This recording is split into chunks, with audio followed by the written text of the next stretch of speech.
Oi, you know what time it is? You're tuned in listening to Dry That Aussie Metal Guy. Make sure to hit that like and subscribe button so you don't miss any of his content when it drops. And remember, stay brutal, you mad dogs. Roof! Hey, g'day, how are you all going? It's Jai, that Aussie Metal Guy here with Crank.com and with that metalstation.com. And tonight, wherever you are in the world, it's with great pleasure that I'm getting to have a chat with Patrick Brink of Volume, who recently released the 20th anniversary of the EP, Requesting Permission to Land, which came out 27th of October. But you've been a fairly busy man. I know you got plans to go back into the studio in January, and you got quite the extensive history as well with music, which I'd like to kind of dive in. So thank you very much for joining me, my friend. Hey, thanks for having me. No, absolute pleasure, man. First off, tell us a little bit about doing the 20th anniversary of the EP, Requesting Permission to Land. Kind of how'd that all come about? Well, I took a long hiatus, like a real long hiatus, and just was dealing with family and, raising kids and doing all that. And my kids are pretty much all grown, and I was sitting around still going to shows, playing music and stuff, but not doing anything serious, like in a band or anything. And I'm like, man, I watching these other bands, I was getting that itch. Like, I got to get out there and get back, back into the swing of things. And so I was like, man, it's also 20 years since that EP's been out, and it never got on vinyl.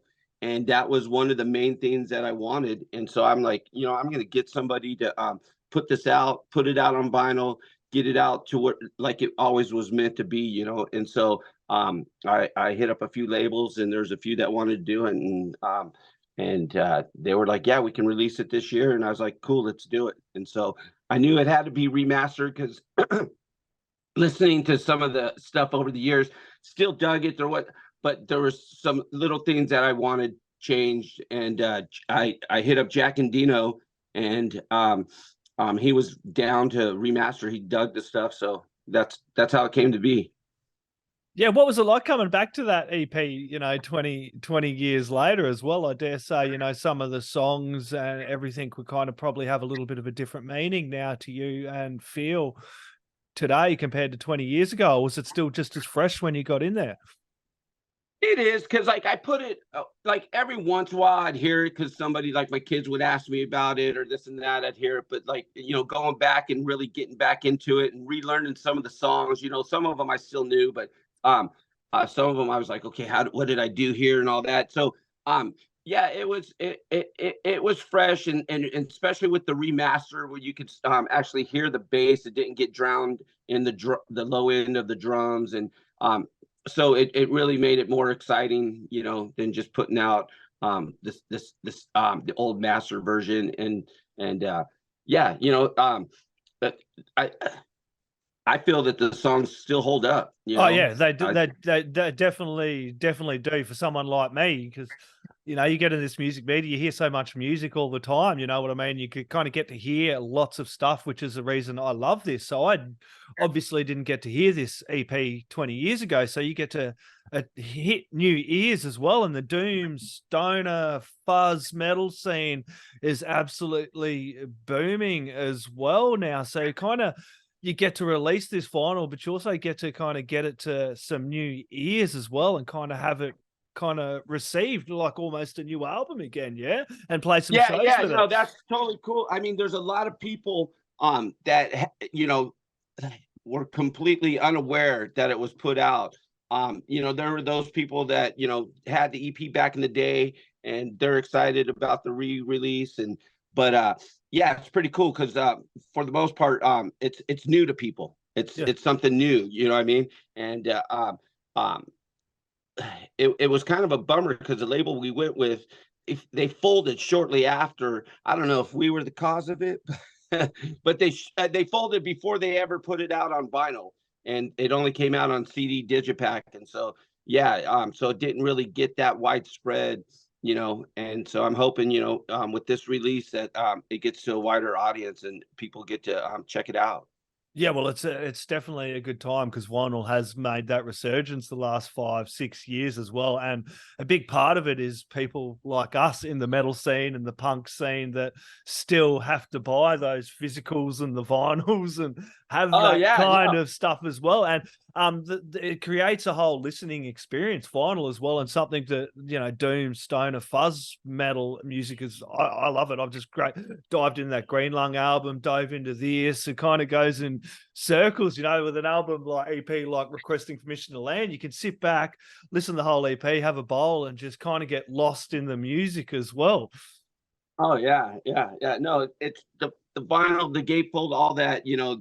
That's what I envisioned at the beginning. And back then, when we put out the first time vinyl, a lot of record labels didn't want to do vinyl, and there was a few that were into putting it out, and like people like You Records. I don't know if you remember that, but they were doing pretty good. But they wanted to, but they didn't want to put it out on vinyl. So I went with the label in Australia, but then it never happened. So yeah, the vinyl it fits the stuff that we do. You know what I mean? Yeah. So it's Yeah, it the was whole all package CDs deal. back then, You got wasn't it? like 20 years ago. Yeah, it was all about CDs. Nobody wanted to do vinyl back then, and so Yeah. yeah, it was hard to get stuff on vinyl. So I'm pretty keen, Patrick, to talk about kind of where your beginnings started in music, because you said kind of you've come back and life kicks your ass sometimes. You got job, family, and before you know it, 20 years has passed, and you're like, "Hey, man, come back into it." Can you Goes tell us? fast. It certainly does, mate. I'm going 44 next year. I know how you feel, man. But tell us a little bit about kind of where this all start for you, Patrick. Where did your musical journey start, man? Tell us a little bit about first instrument, first album. Tell us like kind of where your joy and passion for this kind of came from. Ever since I can remember, and I've always wanted to sing, and I've always sang loud. Everybody sings in the shower and stuff, but it was more than that. It's like I was writing lyrics, like they were cheesy lyrics, but like in third grade, I remember, writing lyrics and sharing it with my friends and my mom and my dad and stuff like that.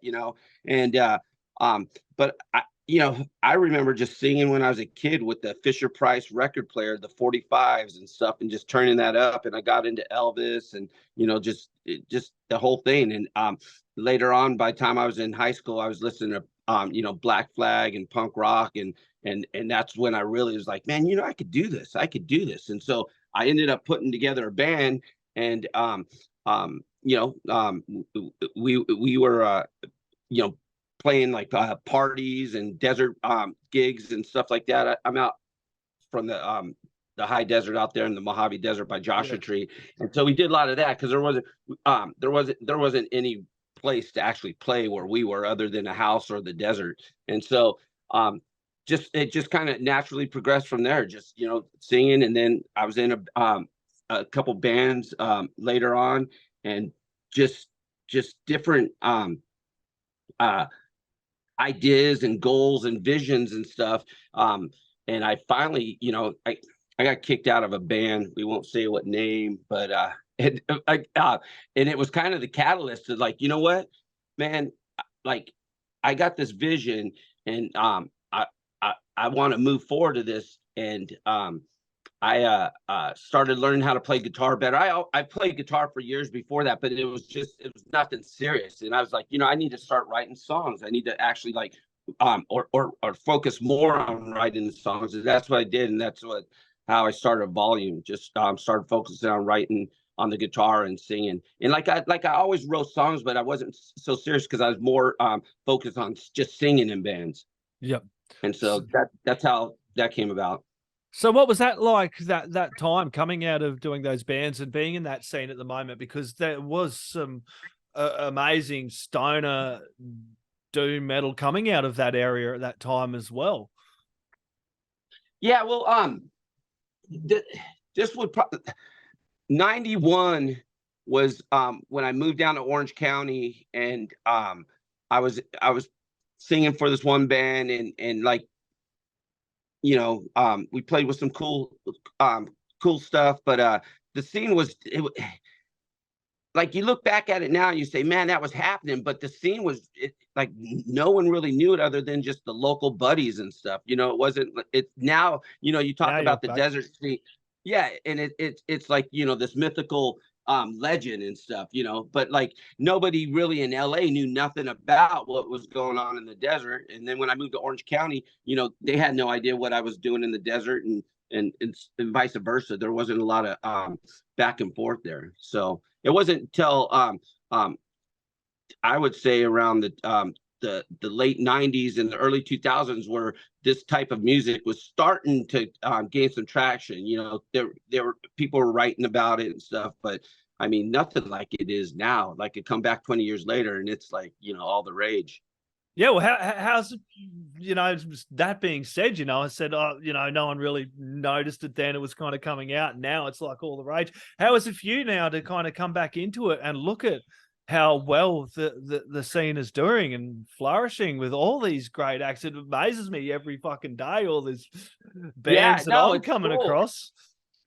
I think it's cool, and it's you see a lot of cross breeding and different styles meshing, so it's cool. It's kind of keeping it fresh. I'm pretty stuck in what I do and stuff, but it's cool, like, when I'm listening to other stuff that, not to hear the same thing over and over. So like it's a wider variety, whereas back in the 90s there's a certain sound, and you can hear bands nowadays that play that certain 90s sound and stuff, but it's but there nowadays there's a lot more influences meshing with the stoner. You got what do you got, shoegaze doom now, you got like, I mean, Yeah, there's all sorts of stuff. Yeah, post doom. You got so many occult doom. You got all sorts of stuff. I know. Yeah, dude, it sucks for me being like on this side of it, because you hear something, you're like, man, what genre is this? You got to cut, you know what I mean? Black and death doom, or stoner, or fucking heavy metal, or thrash. Or it's like, dude, what happened to the days where it was that was just metal? We're all outcasts, and then there's this little infighting now, which we don't really need. We're all just metalheads, dude. No. No. But yeah, so in a lot of ways, it's pretty cool that there's a it's keeping it fresh and stuff. A lot of cool bands coming out and stuff. So that's really cool. Yeah, and then you got a show. You got a show coming up, I believe, as well. Yeah, well, we just played a show the other week, and it was our first show, and my first show What was in it a like? Tell band us all about it, dude. Oh, it was cool, man. What was crazy though is we played at in my town. There's a vinyl record shop in there, which is a really cool shop, and um I asked them, I said, I go in there all the time buying stuff and just talking to the owner and one of the guys that works there, this guy Aaron, and I asked him, I said, hey man, we got our release coming out. Can we play at your at the shop? And they're like, cool, yeah. They've had a couple shows before. They have like an outdoor patio behind the store, and so it's pretty cool. But most of the bands that played were kind of like blues bands or kind of just eclectic bands, nothing loud. And they're like, this is going to be like a test to see what the city will allow us to do. And so we didn't, as far as I know, we didn't get any complaints. There was a farmer's market down the way, and people were coming up from there, checking it out. And we got to plug that place, Patrick, because vinyl stores, one that is still open, and places that are willing to do that. What's the name of the store? White Label Vinyl in Twentynine Palms. They're totally cool people. The show went off. We had a good time, and the crazy thing what I was going to mention was like most of the people there I didn't even know. They were people that responded to the Facebook posts and stuff like that, or just from the farmers market strolled up. So that was kind of cool to see a lot of people I didn't know instead of this, just my buddies or something. Yeah, and then that would have been unreal coming back after 20 years playing that show. Like I go to shows. I love going to shows now, but I'm starting to show my age a bit. I don't drink anymore, and you know what I mean? But I still love being cut out. There we go. You got me. I still love being amongst the scene and going and hanging out with the people. It's always a joy, and I can't wait to get back to those live shows after this cancer treatment. Patrick, tell us a little bit about coming back. Like, what's it like as you know, you came straight from work, which I'm very gracious for. You're juggling now a work and your kids are quite a fair bit older. What was it like going, you know, to your kids and your partner or everyone, look, I'm going to get back into this, and having them coming to the shows and... Yeah, it's cool. It's been easy and stuff. It's you know, it's a lot of work because when you're not writing or playing or practicing, you know, and you still got to balance the time with your family, but the other time in between all that, I'm trying to promote the band, try to get the name out there and stuff so we can keep this going. But it just feels natural, you know. It's something that, you know,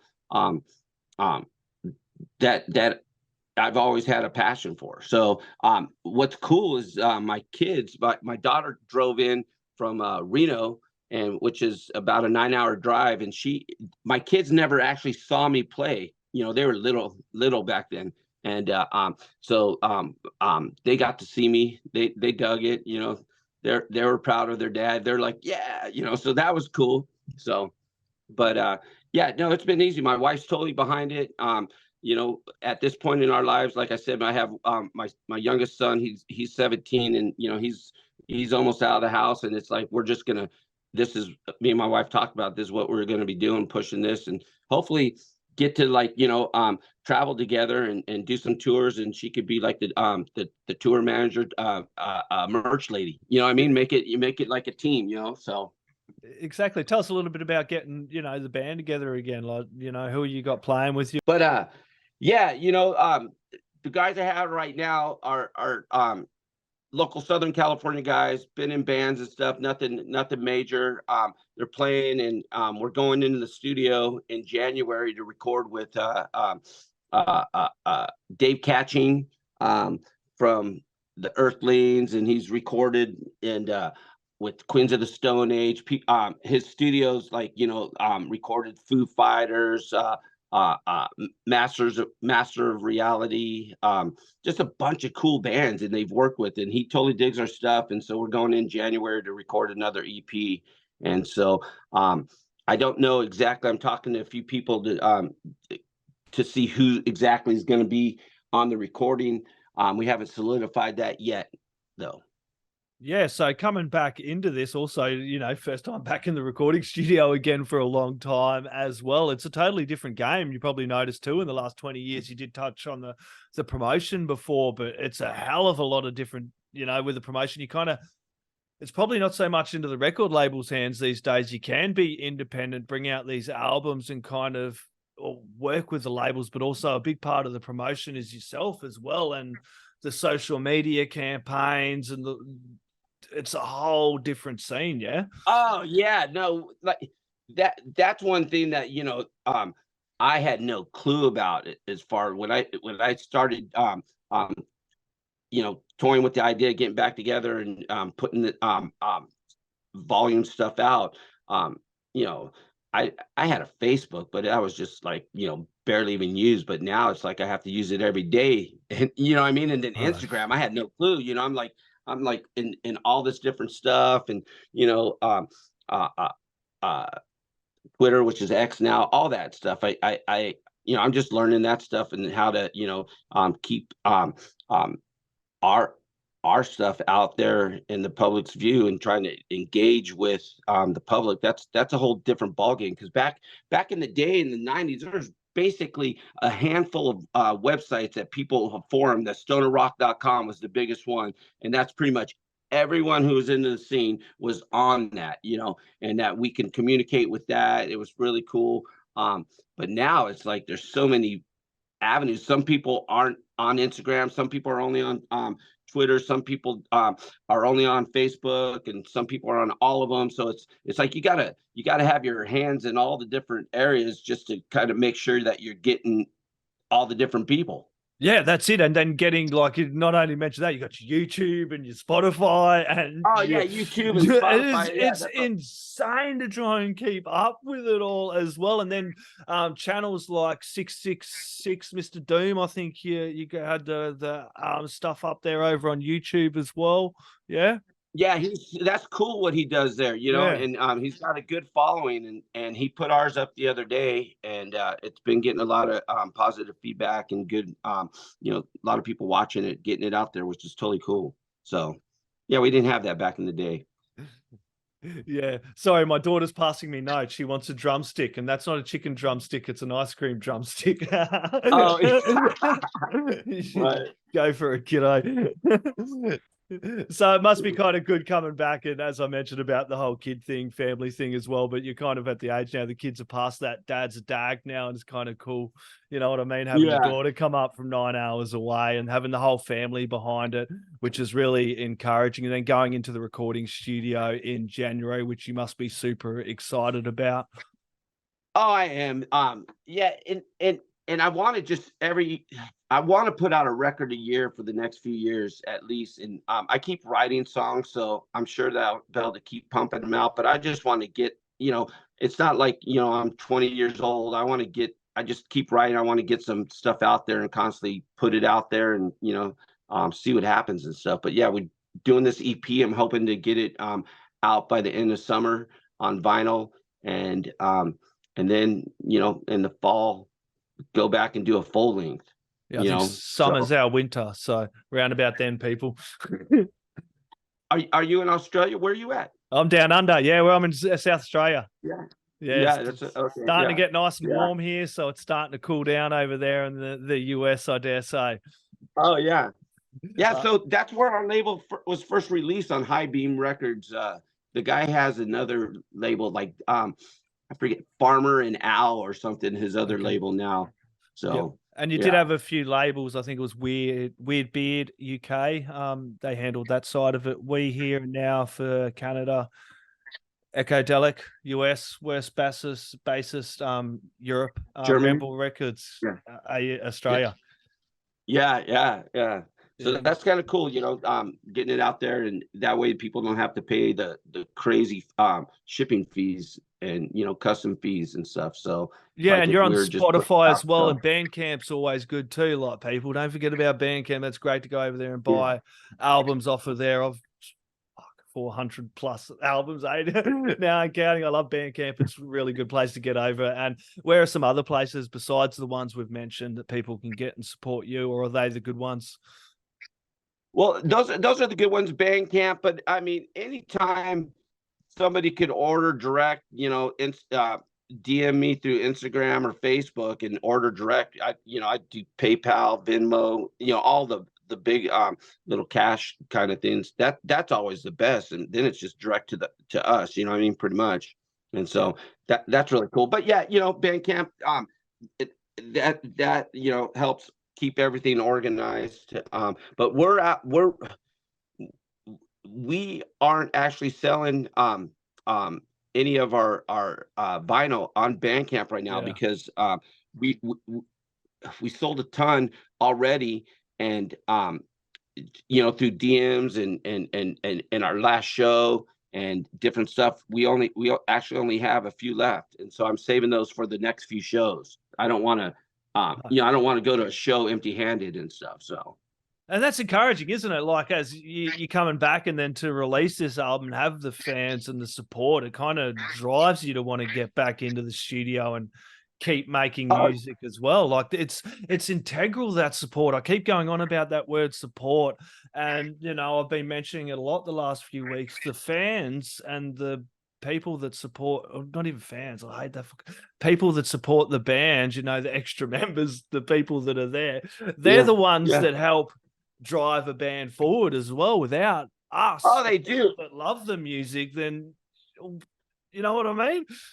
Oh yeah, man. Without the people supporting and doing that, we wouldn't be able to do what we do. You know what I mean? It like every little bit, even when people share a post and like, if they dig something, it goes a long way if they just word of mouth tell people about it, and don't just say that's cool and then pass it on. But if somebody really digs it, man, you know, it helps the bands if they share it, because people are going to listen more to a fan than they're going to listen to the band. Of course, the band's going to say, yeah, we're good, listen to us. But if somebody else is like, man, this stuff is off the hook, somebody listen to this, more people are going to end up listening to that than the band kind of preaching about themselves, you know. So yeah, sharing and posting and telling your mates is kind of our equivalent of back in the day, where you would drive around your car and have it blasting and people would jump in. You go, yeah, what's this? And you're like, fuck yeah, this is volume. Yeah. Crank this motherfucker.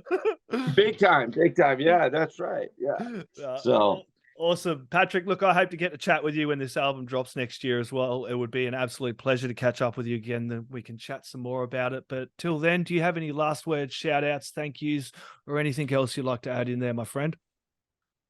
No, man, I just appreciate all the feedback and support so far. And, you know, just be on the lookout for more stuff from Volume live shows and this recording.